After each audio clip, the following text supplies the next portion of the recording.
ಈ ಟೀಮ್ ಪರವಾಗಿ first of all ಎಲ್ಲದು ಲೇಟಾಗಿ ಸ್ಟಾರ್ಟ್ ಅದಕ್ಕೆ ಈ ಟೀಮ್ ಪರವಾಗಿ ಸಾರಿ.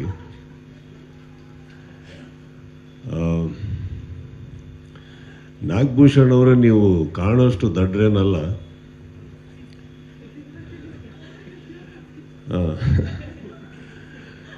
ಇವ್ರದ್ದು ಇವ್ರು ಆ್ಯಕ್ಚುಲಿ ದುಡ್ಡು ಖರ್ಚು ಮಾಡಿ ಪಬ್ಲಿಸಿಟಿ ಮಾಡಿದ್ರು. ಅವ್ರ ವೇದಿಕೆ ಮೇಲೆ ನಿಮ್ಮ ಸಿನಿಮಾ 3 ಸತಿ ಪ್ರಸ್ತಾಪ ಮಾಡಿ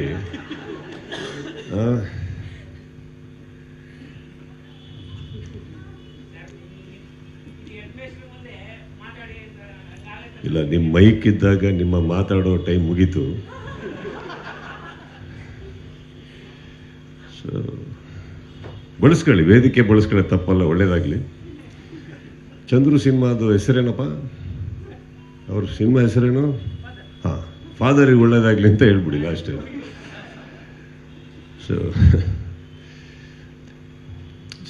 ನನಗೆ ಇವ್ರ ಬಗ್ಗೆ ಒಂದು ಆ್ಯಕ್ಚುಲಿ ತುಂಬ 5 ಸಿನಿಮಾ ಅನೌನ್ಸ್ ಮಾಡಿದಾಗ 6 ಚಂದ್ರು ಅಲ್ಲ 5 ಚಂದ್ರು ಅಂತ ಓಡ್ತಾ ಇದೆ. ಒಳ್ಳೇದಕ್ಕೆ ಚಂದ್ರು, ಒಳ್ಳೇದಕ್ಕೆ ಅದು. ಯಾಕಂದರೆ ಕಾಲು ಎಳೆಯೋರು ಇದ್ದಾಗಲೇ ಬೆಳೆಯೋದು ನೀವು. ಒಂದು ಒಂದು ಏನಕ್ಕೆಂದರೆ ಒಂದು ಕಬ್ಜಾ ಮಾಡಿದ್ದಾರೆ, ಒಂದು ಪ್ರಯತ್ನ ಮಾಡಿದ್ರು, ಅದರಲ್ಲಿ ಕೆಲವು ಕಮೆಂಟ್ಸ್ ಬಂದಿರ್ಬೋದು, ಮಾತುಗಳು ಬಂದಿರೋ ಈಗ ಸಿನಿಮಾಗಳು ಬಿಡುಗಡೆಯಾಗಿ ಎಕ್ಸ್ಟ್ರಾರ್ಡ್ನರಿ ಹೋದವು. ಯಾರದೇ ಸಿನಿಮಾಗಳಾಗಲಿ ಎಲ್ಲದೂ ಏನು ಎಕ್ಸ್ಟ್ರಾರ್ಡ್ನರಿ ಆಗಿರೋದಿಲ್ಲ. ಬಟ್ ಕೆಲವು ಟೈಮ್ ರಿಲೀಸ್ ಚೆನ್ನಾಗಿರುತ್ತೆ, ಕೆಲವು ಟೈಮ್ ಯಾವುದೋ ಒಂದು ಹಾಡು ಚೆನ್ನಾಗಿರುತ್ತೆ, ಯಾವುದೋ ಕಾರಣಗಳಿಗೆ ಸಿನಿಮಾ ಓಡಬೇಕು ಅಂದಾಗ ನಮ್ಮ ಕರ್ನಾಟಕದಲ್ಲಿ ಪ್ರಯತ್ನಗಳು ಬರಬೇಕಾದ್ರೆ ಕಮೆಂಟ್ಸ್ ಮಾಡೋದು ಬಿಟ್ಬಿಟ್ಟು ಅಟ್ಲೀಸ್ಟ್ ಪ್ರೋತ್ಸಾಹ ಕೊಡೋದ್ರಲ್ಲಿ ಖುಷಿ ಇದೆ ಅಂತ ನನಗನ್ಸುತ್ತೆ. ಇಲ್ಲೂ ಒಂದು ಫಾದರ್ ಅನ್ನೋ ಟೈಟ್ಲ್ ಇಡಬೇಕಾದ್ರೆ ಯಾವುದೋ ಏನೋ ಮಾಡ್ಬೋದಿತ್ತು. ಡಾರ್ಲಿಂಗ್ ಕೃಷ್ಣ ಅವರು ಒಂದು ಬೇಡಿಕೆಯಲ್ಲಿರುವಂಥ ಒಬ್ಬ ನಾಯಕ ನಟ, ಅವ್ರನ್ನ ಇಟ್ಕೊಂಡು ಏನು ಬೇಕಾದ್ರೆ ಒಂದು ಕಮರ್ಷಿಯಲ್ಲು ಅದು ಇದು ಅಂತ ಹೋಗಬೇಕಾದ್ರೆ ಒಂದೇನೋ ಅಲ್ಲಿಂದ ಇಲ್ಲಿಗೆ ಒಂದು ಜಂಪ್ ಅಂತ ಅಂತೀನಿ. ಚಂದ್ರು, ನಿಮ್ಮದು 5 ಮಾತ್ರ ಅಲ್ಲ, ಇನ್ನೂ 50 ಸಿನಿಮಾ ಮಾಡಿ ಕನ್ನಡಕ್ಕೆ ಮಾಡ್ತಾ ಇದ್ದೀರ ತಾನೆ, ಚೆನ್ನಾಗಿ ಮಾಡಿ.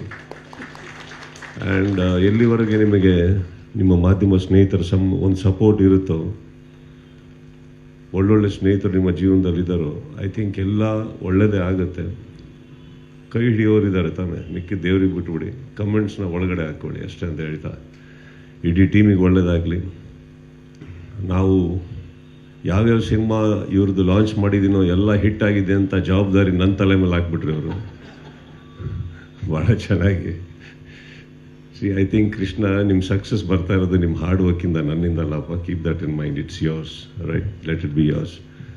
ಆ್ಯಂಡ್ ಕರೆಸಿದ್ದಕ್ಕೆ thank you. And R Chandru ನನ್ನ ಗೆಳೆಯ, ನನ್ನ ಸಹೋದರ. ಅವನು ಎಷ್ಟೇ ಒಳ್ಳೆಯದಾಗಲಿ ಕೆಟ್ಟ ಸಿನಿಮಾ ಮಾಡಿದ್ರು ನನ್ನ ಸಹೋದರ, ಅವರಿಗೆ ಯಾವತ್ತೂ ನಮ್ಮ ಸಪೋರ್ಟ್ ಇದ್ದೇ ಇರುತ್ತೆ. ನಾನು ಬೆಲೆ ಕೊಡೋದು ಅವರು ಏನು ಖರ್ಚು ಮಾಡ್ತಾರೆ ಅದು ಮಾಡ್ತಾರೆ ಅನ್ನೋದಕ್ಕಲ್ಲ. He is a good human. By the end of the day is a good man. ನಾನು ಅವ್ರ ಮನೆಗೆ ಬಂದಾಗಲೂ ಇವತ್ತವ್ರಿಗೆ ಎಷ್ಟೋ ಸಲ ಭೇಟಿ ಮಾಡಿದ್ದೀನಿ. ಒಬ್ಬರ ಬಗ್ಗೆ ಕೆಟ್ಟದಾಗಿ ಮಾತಾಡಿದ್ದಾಗಲಿ ಕೇವಲವಾಗಿ ಮಾತಾಡಿದ್ದು ನಾನು ಕೇಳಿಲ್ಲ ಮೇಡಮ್. ಸೊ ಅದೊಂದು ಕಾರಣಕ್ಕೆ ಅವ್ರು ಕರೆದಾಗ ಎಲ್ಲ ಕಡೆ ಇದ್ದೇ ಇರ್ತೀವಿ ನಾವು. ಆ್ಯಂಡ್ ನನಗೆ ಕೂಡ ಬಹಳ ಇಷ್ಟ ಆಯಿತು ಈ ಮೋಷನ್ ಪೋಸ್ಟ್ರು ಕೇಳಿದ್ರು. ನಾನು ಮೋಷನ್ ಪೋಸ್ಟರ್ ಸಮೇತ ರಿಲೀಸ್ ಮಾಡ್ತೀನಿ ಅಂತ ಹೇಳಿದ್ರು. ಇದು ಅವ್ರದ್ದಲ್ಲ, ನನ್ನ ಐಡಿಯಾ. ಅವರು ಕ್ರೆಡಿಟ್ ತೊಗೊಂಡ್ಬಿಟ್ರು ಇಲ್ಲಿ ಬಂದ್ಬಿಟ್ಟು, ಚಂದ್ರು ಅವರು. ಪೋಸ್ಟ್ ರಿಲೀಸಿಗೆ ಕರೆದ್ರು. ನಾನು ಹಾಗೆ ಮಾಧ್ಯಮವನ್ನೆಲ್ಲ ಕರೆದು ಅಷ್ಟು ಕ್ಯಾಮ್ರಾಗಳು ಬಂದಿರ್ತವೆ, ಬರೀ ಪೋಸ್ಟ್ ರಿಲೀಸ್ ಮಾಡಿಬಿಡಿ, ಒಂದು ಮೋಷನ್ ಪೋಸ್ಟರ್ ಬಿಡಿ, ಸಿನಿಮಾ ಒಳ್ಳೇದಾಗುತ್ತೆ ಅಂತ. ನನಗೆ ಸೇರಬೇಕಾಗಿರೋದು ನನಗೆ ಸೇರಬೇಕು.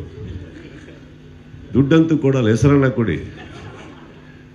So all of you, Krishna and team, Amrita, all of you, all the very best ಹೇಳ್ತಾ. ಆ್ಯಂಡ್ ಅಗೇನ್ ಈ ಥರ ಕಾರಣಗಳು, ಮಳೆ ಅಂತೆಲ್ಲ ಬಂದಾಗ ಕೆಲವು ಅಡಚಣೆಗಳಾಗ್ತವೆ. ಬಟ್ ಆದರೂ ಪೇಷನ್ಸಲ್ಲಿ ನೀವೆಲ್ಲ ಕೂತ್ಕೊಂಡು ಇವ್ರಿಗೆ ಸಪೋರ್ಟ್ ಕೊಟ್ಟಿದ್ದಕ್ಕೆ ಅವನ ಪರವಾಗಿ ನಾನು ಥ್ಯಾಂಕ್ಸ್ ಹೇಳ್ತಾ. Thank you Chandran, all the very best. Krishna ಅವರೇ, ಇನ್ನಷ್ಟು ಬೆಳೀರಿ. ಈ ಸಿನಿಮಾ ಇವ್ರು ಹೇಳಿದ್ರು ಎಲ್ಲ ಕಡೆ ಎಲ್ಲ ಭಾಷೆಗಳಲ್ಲಿ ರಿಲೀಸ್ ಆಗ್ತದೆ ಅಂತ. You are a very definitely a capable actor sir. Grow more, and I wish you nothing but the best to the entire team. Thank you so much.